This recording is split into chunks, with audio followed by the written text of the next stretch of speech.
જાન્યુઆરી આવે એટલે પતંગ રસિકો 14 તારીખની રાહ જોતા હોય છે અને 14 જાન્યુઆરીએ પવનની ગતિ કેવી રહેશે અને ગુજરાતનું હવામાન કેવું રહેશે તેની પણ લોકો આતુરતાપૂર્વક રાહ જોતા હોય છે. ગુજરાતના હવામાન અંગે 2023નું વર્ષ કોયડા સમાન રહ્યું હતું, તેવી રીતે 2024નું વર્ષ પણ હવામાન માટે કંઈક અંશે ગૂંચવણભર્યું રહે તેવી શક્યતા છે. ત્યારે હવામાન નિષ્ણાત અંબાલાલ પટેલે ઉત્તરાયણમાં ગુજરાતમાં પવન અને હવામાન કેવું રહેશે તે અંગેની આગાહી કરી છે.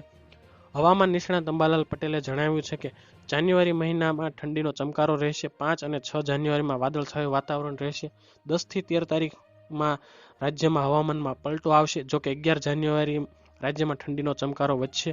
14 અને 15 જાન્યુઆરી વાદળછાયું વાતાવરણ રહેશે અને સાથે 15 જાન્યુઆરીની મધ્યરાત પવનનું જોર રહેશે અને 16 અને 17 જાન્યુઆરીના રોજ પવન વધુ રહેશે. આ વખતે જાન્યુઆરી માસમાં હવામાનમાં ઘણા પલટા આવવાની શક્યતા રહેલી છે. તો હાલ માટે આટલું જ રાખીએ છીએ.